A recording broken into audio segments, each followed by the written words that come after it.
Nikichin Star Bedhawk 84. It can turn a shot from this to this with this bad boy right here.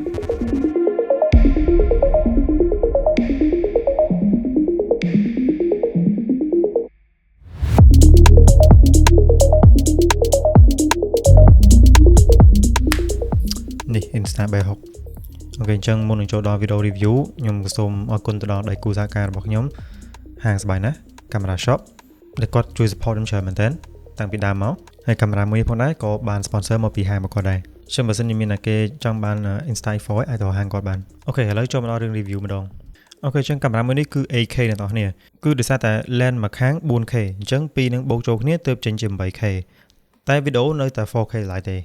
ចឹងហើយកុំច្រឡំទៀតថានឹងថតមក 8K បបិសោតរបស់ខ្ញុំផ្ទាល់ជាមួយនឹងកាមេរ៉ា Insta Bedhawk 84នេះគុណភាពរបស់វាច្បាស់ល្អមែនតើប៉ុន្តែនៅតែមានអ្នកសួរខ្ញុំពីគុណភាពរវាង GoPro ជាមួយនឹង Bedhawk មិនដែរវាអត់ខុសគ្នារវាងឡាន Lamborghini ជាមួយនឹងយន្តហោះទេសួរថាមួយណាលឿនជាង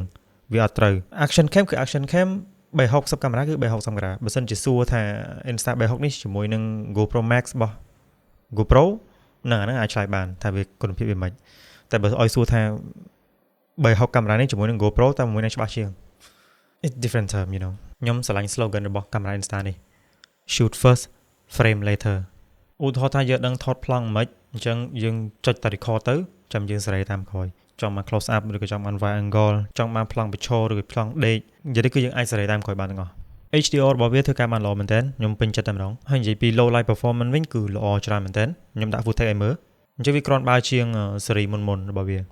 យាយទៅឲ្យរាល់ពេលខ្ញុំថតដល់មានកម្មវិធីពិសេសមករហូតអូខេឥឡូវយើងបកទៅ function វាបន្តិចដោយសារវាមាន function ច្រើនមែនតើអ្នកនរគ្នាឥឡូវបើសិនខ្ញុំនៅក្នុង setting B60 របស់វាគឺយើងមាន video មាន HDR video night lap time shift bullet time loop recording start recording brush interval អូច្រើនអ្នកសាច់បើ photo វិញហ្នឹងហើយវាមានច្រើននេះគ្នាហើយបើសិនជាយើងចង់ប្រើតែ lens មួយខាងវិញមានន័យថាយើងចង់ record lens ទាំងពីរក៏បាន lens តែមួយក៏បានបើនៅ setting របស់ single lens វិញយើងអាចថតវីដេអូ big selfie អញ្ចឹងក៏បានfree frame មានន័យថាយើងថតបានតែមួយជ្រុងអញ្ចឹងក៏បាន loop recording ថតរូប selfie ឬគឺយើងអាចប្រើដូច GoPro បានអញ្ចឹងមានន័យថាយើងប្រើតែ single lens ហើយវាមាននៅច្រើនទៀតខ្ញុំប្រើតអស់ដូចគ្នាបើនិយាយពីរឿង stabilize គឺល្អញាក់សាច់អ្នកនរគ្នាយើងមិនបាច់ត្រូវការ gimbal យើងមិនបាច់ត្រូវការអីទេ software អីជំនួយអីឬក៏ដាក់valve stabilize ឬក៏ stabilizer whatever នៅក្នុង software យើងគឺវា built in ក្នុងនឹងហ្មងខ្ញុំទៅសាររឿងថ្មមួយអ្នកនរគ្នាថ្មតែប៉ុណ្្នេះឯងទូចតែមួយដំបូងខ្ញុំគិតថាថ្មមួយគ្រាប់ហ្នឹងប្រហែលខ្ញុំប្រើមួយគ្រាប់នេះមកទៅព្រោះសារខ្ញុំថតច្រើនហ្នឹងណាពេលខ្ញុំចាប់បានប្រើវាហើយបើខ្ញុំដឹងថាអូថ្មវាមួយនេះអាច handle បានមួយថ្ងៃដែរបើសិនជាយើងថតច្រើនតែបើសិនជាយើងជួយចិត្ត record បែបយូរអាហ្នឹងយ៉ាប្រហែលជាអាចធ្វើការថ្ម2គ្រាប់អីចឹងអាចមួយថ្ងៃអីគ្រប់គ្រាន់ហ្មងសម្រាប់ខ្ញុំតែមួយគ្រាប់ឯងប្រើបានមួយថ្ងៃហើយមួយទៀតវាចូលទឹកបានធម្មតាត្រូវភ្លៀងក៏បានដែរអត់មានបញ្ហាទេអូខេមួយទៀតរឿង sound សំឡេងរបស់វាច្បាស់មែនតើអ្នកនរនេះឧទាហរណ៍បើយើងនៅ pub street គេ make compress អូខេនេះសំឡេងខ្ញុំនិយាយអូខេអ្នកនរនេះឲ្យឮ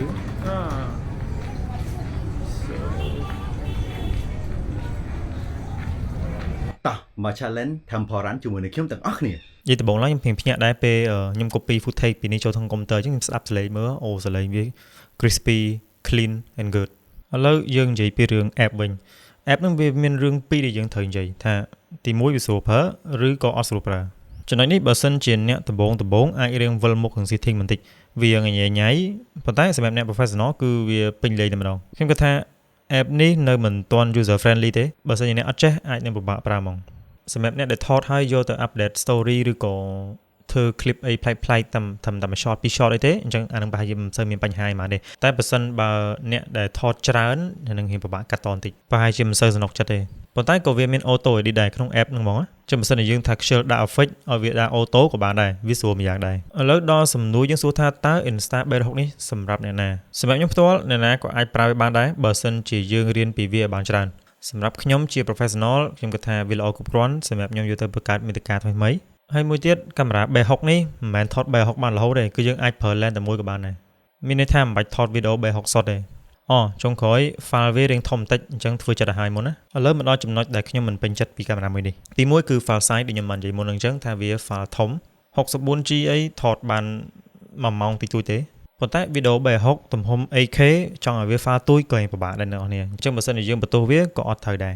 ប៉ុន្តែខ្ញុំអាចបន្ទោសលើ app របស់វាបាននៅលើទូរស័ព្ទដៃខ្ញុំបានប្រើប្រាស់ app ហ្នឹងលើសពីមួយអាទិត្យតែមកតែខ្ញុំចាំហើយនឹងស៊ាំពីវាដូចខ្ញុំនិយាយមុនហ្នឹងអញ្ចឹងថាវាមិនមែន user friendly ទេគឺសម្រាប់អ្នកដែលរៀង professional ដែរ Bluetooth ឃើញថាលឿនគ្រាន់បើដែរប៉ុន្តែរាល់ពេលវា